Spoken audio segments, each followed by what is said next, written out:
Pada tahun 2017 di Gumelem Wetan, Susukan, Banjarnegara, Jawa Tengah, tinggal seorang wanita ningrat keturunan Jepang.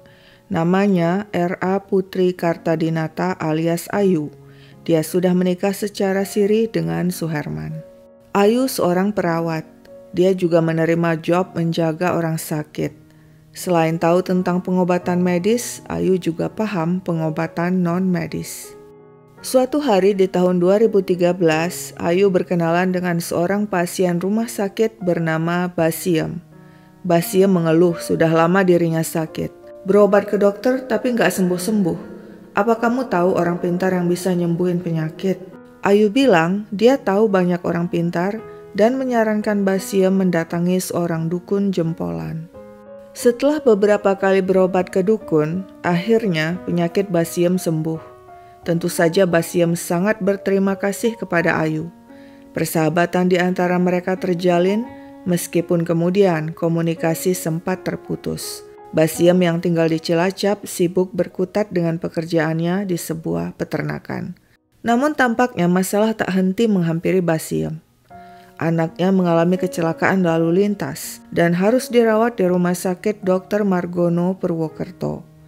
Basiem yang harus tetap bekerja kerepotan mengurus sang anak. Dia pun menghubungi sahabatnya Ayu dan mengatakan perlu bantuan untuk mengurus dan menjaga anaknya yang sakit. Ayu bersedia. Sejak itu dia membantu menjaga anak Basiem saat di rumah sakit, juga sekeluar dari rumah sakit hingga si anak sembuh. Ternyata masalah tak bosan menghampiri Basiem. Rumah tangganya yang selama ini tidak harmonis, akhirnya hancur, tak bisa diselamatkan lagi. Dia bercerai dengan suaminya. Pada tahun 2016 setelah bercerai, Basiem menjual harta gonogini berupa rumah dan tanah di Binangun Cilacap. Sebagian uang diinvestasikannya pada dukun yang mengaku bisa menggandakan uang. Namun Basiem lagi-lagi sial. Si dukun penipu membawa kabur uangnya. Basiem yang gusar curhat pada sahabatnya Ayu soal penipuan itu. Basiem merasa hidupnya di Cilacap sial melulu. Dia berniat pindah ke Banjarnegara. Untung masih ada sisa uang gonogini. Dia pun minta bantuan Ayu mencarikan 1 unit rumah di Banjarnegara. Tipe 45 ya, katanya sembari memberikan uang 135 juta kepada Ayu. Ayu menyanggupi, lalu membeli rumah seharga 90 juta dan sisanya untuk membeli perabotan. Saat Basiem mengetahui hal itu, dia marah karena rumah itu ternyata tipe 29, bukan tipe 45 seperti yang diinginkannya. Uang kamu cuma cukup untuk membeli rumah tipe 29, Ayu membela diri. Basiem tidak mau tahu, dia ingin Ayu mengembalikan uangnya. Ayu mengiyakan, tapi dengan catatan dia harus terlebih dulu menjual rumah itu agar bisa mengembalikan uang Basiem. Basiem setuju. Mereka pun membuat perjanjian bahwa Ayu akan menjual rumah itu dan dari hasil penjualan memberikan 135 juta kepada Basiem. Tapi ternyata tidak mudah bagi Ayu menjual rumah. Sementara Basiem bolak-balik mendesak minta uangnya dikembalikan. Pada Selasa 13 Juni 2017 pukul 9 malam, Basiem datang ke rumah sang sahabat R.A. Putri Kartadinata alias Ayu. Ayu menyambutnya dan menghidangkan minuman. Di rumah juga ada suami Ayu, Suherman, juga teman-teman Suherman, Eko, dan Aji. Mereka pun mengobrol. Basiem curhat tentang berbagai masalah yang dihadapinya, termasuk uangnya yang dibawa kabur si dukun penipu. Mendengar itu, Ayu bilang, "Kami tahu si dukun itu, kita datangi saja sekarang rumahnya minta uangmu dikembalikan." Basiem langsung setuju. Bersama-sama mereka berlima berangkat dengan mobil yang dikemudikan Eko. Mobil melaju melewati Waduk Sempor, lalu ke arah timur dan berbalik menuju utara ke kawasan hutan pinus di Desa Kenteng, Sempor, Kebumen. Aji yang duduk di jok paling belakang sudah bersiap memegang tali plastik yang masing-masing ujungnya diikat ke potongan bambu. Begitu mobil melewati tempat sepi, Aji langsung menjerat leher Basiem yang duduk di depannya. Basiem meronta-ronta. Suherman segera membantu dan ikut menarik tali plastik yang semakin erat menjerat leher Basiem. Wanita itu tewas. Sekarang mereka harus membuang jasad Basiem. Mobil melaju ke arah Waduk Sempor. Rencananya mereka akan membuang jasad di sana, tapi batal. Mobil kemudian berbalik ke desa Kenteng. Mereka melepas pakaian Basiem dan memasukkan jasadnya ke dalam karung. Setiba di kawasan hutan pinus di desa Kenteng, mobil berhenti. Di tengah gelap, Eko membopong jasad Basiem dalam karung lalu membuangnya di tengah hutan pinus. Ayu menyaksikan semuanya dengan tenang. Meski sedang hamil 7 bulan, dia baik-baik saja, tidak syok. Dia malah senang sahabatnya Basiem mati.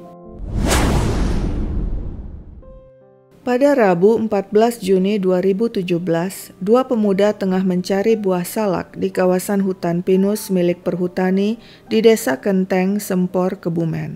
Di semak-semak mereka lihat bungkusan karung mencurigakan. Mereka tidak mau membuka bungkusan itu dan bergegas memberitahu warga. Kedua pemuda bersama warga kemudian mendatangi lokasi lantas membuka karung. Isinya jasad wanita. Penemuan mengerikan itu segera dilaporkan kepada polisi. Tak lama kemudian, TKP sudah dipenuhi petugas kepolisian termasuk tim Inafis. Terdapat beberapa luka di jasad terutama leher. Diduga wanita itu tewas dibunuh. Jasad kemudian dievakuasi ke Rumah Sakit PKU Muhammadiyah Gombong Kebumen untuk diotopsi. Lewat scan sidik jari biometrik yang kemudian dicocokkan dengan database sidik jari IKTP, polisi berhasil mengidentifikasi jasad bernama Basiem, warga Desa Jati, Binangun, Cilacap. Polisi segera memberitahu keluarga Basiem berita tragis itu. Dari pihak keluarga, polisi berhasil mengumpulkan informasi. Pada Selasa malam, 13 Juni, Basiem pamit ke rumah sahabatnya Ayu. Polisi pun mendatangi rumah Ayu. Setelah diinterogasi panjang lebar, Ayu mengaku dia dalang pembunuhan Basiem dengan dibantu suami sirinya Suherman beserta teman Suherman yakni Eko dan Aji. Polisi meringkus Ayu, Suherman dan Eko, sedangkan Aji buron. Kepada polisi, Ayu mengaku dia marah karena Basiem terus-menerus minta uangnya sebesar 135 juta untuk dikembalikan. Uang itu sudah saya belikan rumah tipe 29, tapi Basiem menolak karena katanya ingin rumah tipe 45. Dia minta uangnya dikembalikan. Saya setuju asal rumah terjual dulu, tapi dia tidak sabar dan terus-menerus mendesak minta uangnya dikembalikan. Menurut Ayu, awalnya dia berniat menghabisi Basiem dengan cara santet. Niat itu dia sampaikan kepada suaminya Suherman. Suherman kemudian mengenalkan Ayu pada Aji. Biaya santet 1 juta, kata Aji. Ayu pun memberi uang 1 juta pada Aji yang memakainya untuk membeli perlengkapan santet termasuk kemenyan. Tapi ditunggu-tunggu hingga 3 hari, Basiem tidak mati juga. Ayu yang kesal kemudian bilang ke Aji, pokoknya bunuh Basiem dengan cara apapun, imbalannya 25 juta. Aji menyanggupi dan minta Ayu menyiapkan karung goni, tali, juga mobil. Rencananya aksi itu akan dijalankan bersama-sama oleh Aji, Ayu, Suherman, dan seorang lagi teman Suherman yang bernama Eko. Pada hari H, Selasa 13 Juni, mereka semua bersiap. Mobil juga sudah disewa. Ayu sengaja menghubungi Basiem dan memintanya datang ke rumah untuk membicarakan uang Basiem sejumlah 135 juta. Malamnya Basiem langsung datang. Ayu mengulur waktu dengan mengajaknya mengobrol dan menanyakan tentang dukun yang membawa lari uang Basiem. Basiem pun curhat tentang kekesalan dan sakit hatinya pada dukun itu. Ayu CS kemudian bilang mereka tahu tempat tinggal si dukun. Kita datangi saja rumahnya sekarang dan minta uangmu dikembalikan. Basiem yang tidak curiga setuju. Hingga endingnya Basiem tewas di tangan Ayu CS. Sungguh kemalangan selalu membuntuti Basiem hingga akhir hayatnya. Di ruang tahanan Pengadilan Negeri Kebumen, Ayu mengatakan kepada wartawan dia menyesali perbuatannya dan berharap diberi keringanan hukuman. Menurut Ayu, awalnya dia sama sekali tidak berniat membunuh Basiem. Dia hanya ingin memberi pelajaran pada sahabatnya itu untuk membalas sakit hati sebab Basiem sering melontarkan kata-kata menyakitkan padanya. 3 tahun saya membantu Basiem merawat anaknya yang kecelakaan dan tidak bisa berjalan, hingga kemudian bisa berjalan kembali. Meski begitu, Basiem tetap sering berkata pedas pada saya dan bilang saya cuma nunut mangan. Padahal saya kan bekerja. Kandungan Ayu semakin besar. Dia merasa tersiksa sebab dalam kondisi hamil besar harus meringkuk di tahanan. Saat ditangkap bulan Juni 2017, kehamilannya sudah berusia 7 bulan. Pada 12 Agustus 2017, saatnya melahirkan tiba. Ayu yang kesakitan di tahanan dibawa ke Rumah Sakit Dr. Sudirman untuk menjalani persalinan. Meski saya belum divonis, saya sudah mendapatkan sanksi sosial. Setiap orang memandang saya penuh kebencian. Ayu mengatakan di rumah sakit dirinya ditinggal sendirian di kamar bersalin. Setiap mengalami kontraksi, Ayu menjerit kesakitan tapi tidak ada yang peduli. Kontraksinya berkepanjangan namun si jabang bayi tidak keluar juga. Ketika Ayu hendak buang air besar, tak seorang pun datang membantu. Terpaksa dia buang hajat di ranjang. Ayu kemudian memaksakan diri berjalan dengan susah payah ke kamar mandi seraya menahan sakit. Saya membersihkan diri, tapi saat membuka kaki, saya lihat kepala bayi muncul. Saya berteriak-teriak, tapi perawat tidak ada yang mendengar. Dengan satu tangan, Ayu memegang kepala bayinya yang keluar. Sementara tangan lainnya menjaga keseimbangan tubuh. Dirinya beruntung, sang bayi akhirnya lahir dengan selamat. Tak lama kemudian teriakannya didengar perawat. Saat itulah baru perawat datang dan memberi pertolongan, kata Ayu.